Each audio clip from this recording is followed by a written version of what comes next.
Welcome back to another video in the power of the BI. Welcome back to another video in the power of the BI. In this video, we are going to be using a dashboard that I created. I've entitled it the 2024 Race to 270. 2024 Race to 270. And basically that just simply means, the number of electoral votes that are needed in order for a presidential candidate to win president. So basically what I've done is I've taken the last four elections, 2020, 2016, and 2012 and 2008, and pretty much looked at building out a model for each one of those election years and identifying which states the candidates for the president of the United States have won. So of course, we've got 2008 and 2012, where we have Obama in both elections, one against McCain and one against Romney. And we have the 2016 election, which we had Trump against Clinton, and the 2020 election where we have Trump and Biden. What I like to believe is significant about this data is it gives us some idea of how states have historically voted, or most recently historically voted for whether it be a Democrat or a Republican candidate. And it also gives us some idea of, if things remain constant as far as the electoral votes for each one of those states, how we could project a winner, or not necessarily project, but predict a winner for the 2024 election, being right now with Vice President Harris and former President Trump. So that's what we're going to go through. We're going to look at each one of these years. We're going to talk about each one of these years, and we're going to compare year to year and see how trends have changed. And then, like I say, make some projections. I don't know if either one of those words is correct, but I just want to be real clear that one, these are all of my personal thoughts. This is not anything that I received from either one of those campaigns, the Trump campaign or the Harris campaign. The data that I'm using is actual data that I pulled in from archives.gov/electoral-college, and I've got Y on here, but it's actually another Y should be here, and basically the Y just indicates what year we're talking about. So here on the first map, which is the 2008 elections, which was President Obama and Mr. McCain. The blue is signifying Democrats, and R is signifying Republican candidate. And basically what we have here is the blue states are the states that voted for President Obama in the 2008 election, and the red are the states that voted for Mr. McCain in the 2008 election. Of course, the map is not drawn to scale, because if we look down here, Alaska is much bigger than this. I think Alaska may probably be almost a third the size of the continental United States, and it's up to the northwest part of the United States on the other side of Canada, and Hawaii would be sitting out somewhere here in the Pacific in the southwest. But of course, we've got both of these guys here so that we can see their actual color and what was the electoral vote for that particular state. So as we look at 2008, which when I first saw this, when I first saw this map as it was created, I was like, wow.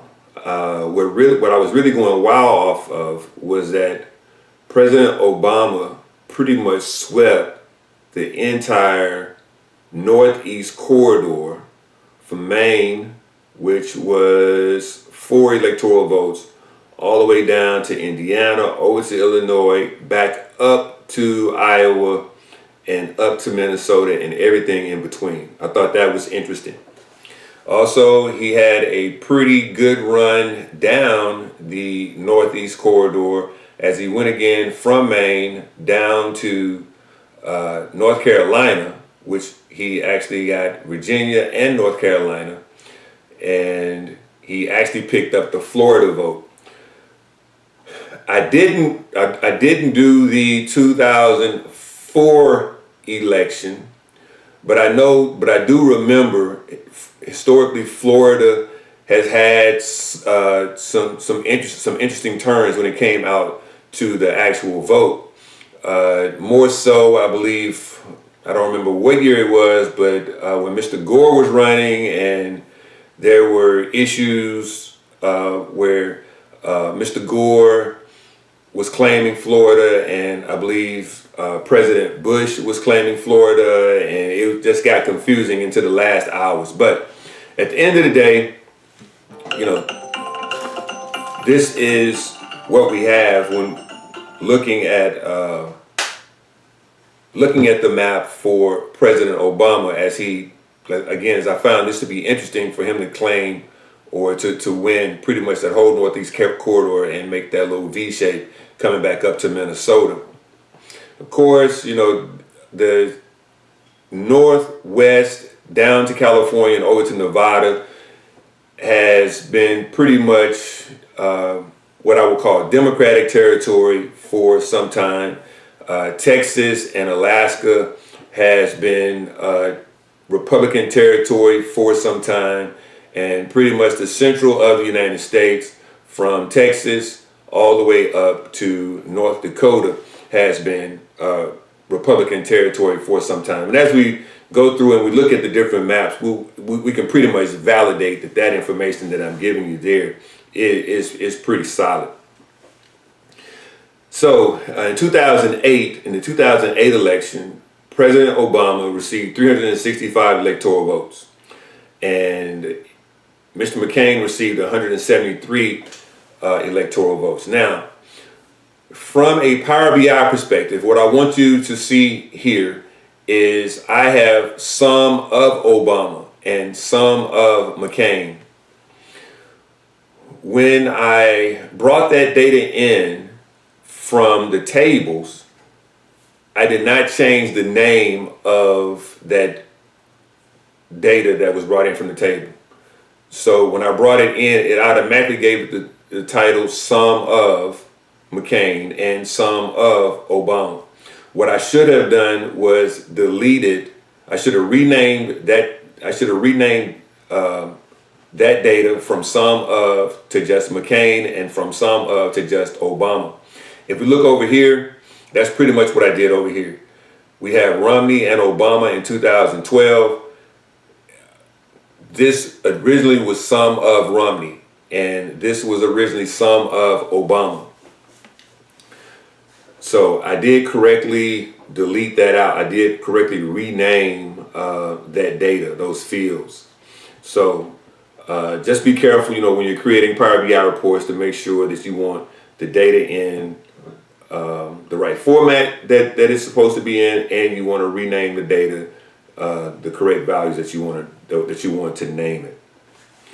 Now, what I am going to do now is I am going to come over to the 2012 election, because now what this is allowing us to do is allowing us to compare data as opposed to just sitting back and talking about, hey, in these states are blue and they voted for Obama, and these states are red and they voted for McCain. No, let's really get into the nitty gritty of, as we're building out the dashboards, because when you have clients, when you have clients, your clients, they want this data to tell a story.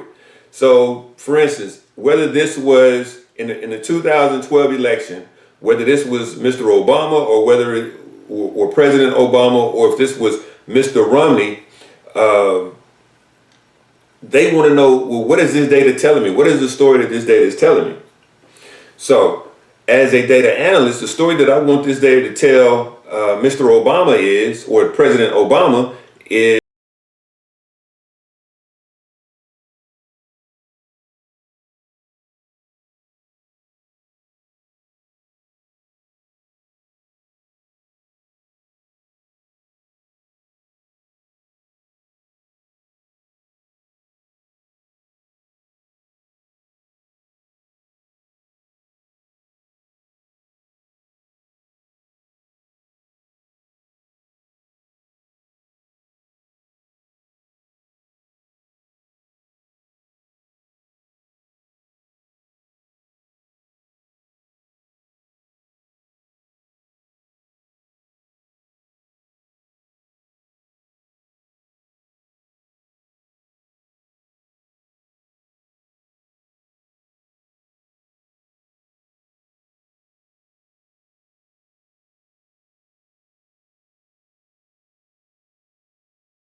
So as we were saying, if we remember in the 2008 election, President Obama carried the whole Northeast corridor down in the V shape and came back up to Minnesota, where he lost in 2012. He lost Indiana, which knocked out that Northeast corridor. Well, not necessarily knocked out the Northeast corridor, but knocked out the V shape. But if we look here in the 2016 election, remember in 2012 we said, hey, in order for Miss Clinton to guarantee herself a victory, she needed to win the same states that President Obama won in 2012. That would allow her not to have to win the Indiana vote, but it would still keep a fairly close election. Well, in 2016, remember President Obama swept this Northeast corridor, came down in the V shape and back up to Minnesota. But in 2016, Miss Clinton did lose Pennsylvania. Miss Clinton did lose Pennsylvania. And Miss Clinton did lose Ohio. Indiana was already kind of tricky, but Pennsylvania kind of needed Pennsylvania. Pennsylvania's 20 votes. Now we know that we were looking somewhere at a 20 vote swing between 2008 and 2012, just with losing Indiana for President Obama. So that Pennsylvania vote was heavy. Pennsylvania carried 20 votes. Ohio carried 38. That was a problem. Pennsylvania and Ohio, that was a problem, right? At that point, when Pennsylvania came in at 20 and Ohio came in at 18, 38 votes, it was pretty much good night for Miss Clinton. Then we come up to Michigan. Michigan was 16 votes. Again, we're looking at 2008. We're looking at 2008, where President Obama claimed Pennsylvania and Ohio. And in 2012, he claimed Pennsylvania and Ohio, but he didn't claim Indiana. But he claimed Pennsylvania, Ohio, and Michigan. Here in 2016, Miss Obama lost, or Vice President or former President Trump won Pennsylvania, Ohio, and Michigan. That flip right there was enough to turn the tail of the election. That was pretty much enough to turn the election. Pennsylvania at 20 votes, Ohio at 18, and Michigan at 16, 38, 48. That's 54 votes right there. It became a problem.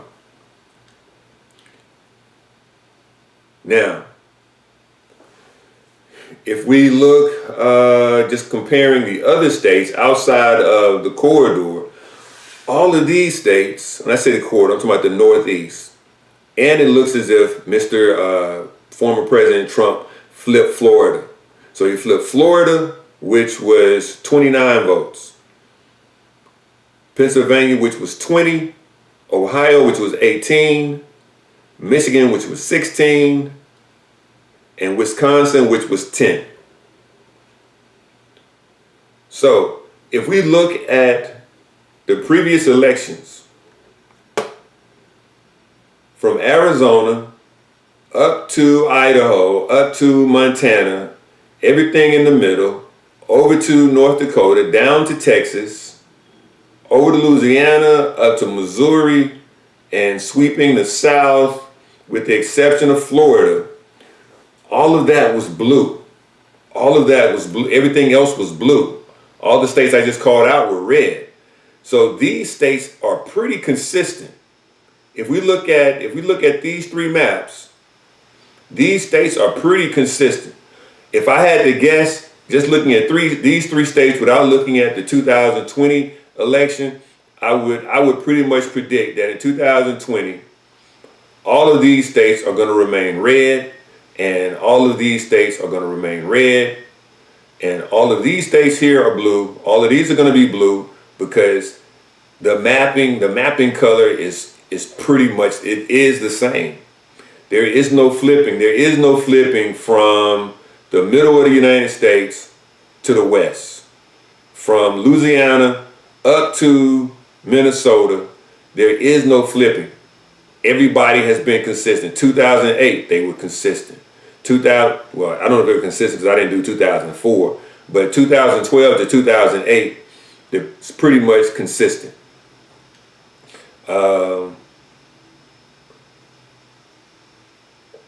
If we look over from West Virginia to Kentucky, all of these states have been pretty much consistent, right? So if you're Democrat, the states that I would think that the Democrats would want to take would be, well, let me back up, not necessarily Democrats. If you are running for, if you're the Republican nominee or the Democratic nominee, the states I think that you would want to spend the most amount of time on, not looking at the 2020 election, is Pennsylvania, Ohio, Michigan, Wisconsin, and Florida. Because these, and I guess we can actually say North Carolina. I didn't pay attention, but President Obama did lose North Carolina. He had won North Carolina in his first election, but now I see that he lost Indiana and he lost North Carolina. North Carolina is 15 votes, so that's at approximately 20 votes that we were looking at. So with 15 with North Carolina and 11 with Indiana, so that's that 26 votes. So it's not really a whole lot of redistricting as I had indicated before, or congressional size is changing. Basically, losing Indiana and losing North Carolina, that's pretty much, that's that 20 vote swing. That's pretty much that 20 vote swing that we were looking at. Now, again, what I was saying was, if I were to predict or project for the Democrat or Republican nominee in 2020, in the 2020 election, that the swing states, those states that would be the states that we would think that those candidates would be spending the most amount of time and the most amount of money on, would be Florida, because we know that Florida flipped in 2016. North Carolina, because we know that North Carolina flipped in 2008. Wisconsin, because we know that Wisconsin flipped in 2016. Michigan, because we know that Michigan flipped, and Pennsylvania flipped, and Ohio flipped in 2016. So with those projections, we come back and we look at the 2020 election. In the 2020 election, now we've got President Biden against President Biden against former President Trump. So we see that Biden picked up 306 votes and Trump picked up 232. Whereas in 2016, Trump picked up 304 and in 2020, he picked up 232. So what this tells me here is that somebody flipped in 2020 that Trump had in 2016. First thing I look at, which one of the states that normally flip? Florida didn't flip. North Carolina didn't flip. Indiana and Ohio didn't flip. But Pennsylvania flipped, Michigan flipped, Wisconsin flipped, right? So I think now we can say that Wisconsin, Michigan, and Pennsylvania are purple states. They're purple. That means they're not holding to one particular candidate. They're going with the candidate that makes the most sense for their state, right? And I'm not saying that any of that these red states are not thinking that these candidates are not good for their state, but what we're finding here with all of these states that are red, definitely in the middle of the United States, these states are pretty much consistently red states. In 2020, they were red states. In 2016, they were red states. In 2012, they were red states. In 2008, they were red states. Now, one thing that President Biden did in 2020, he also flipped Arizona. He also flipped Arizona. If we look over, Arizona was red in 2016. It was red in 2008. And it was red in 2012. He flipped Arizona. Not only did he flip Arizona, he flipped Georgia. He flipped Georgia. Georgia was red in 2016. Georgia was red in 2008, and Georgia was red in 2012. But he flipped Arizona, and he flipped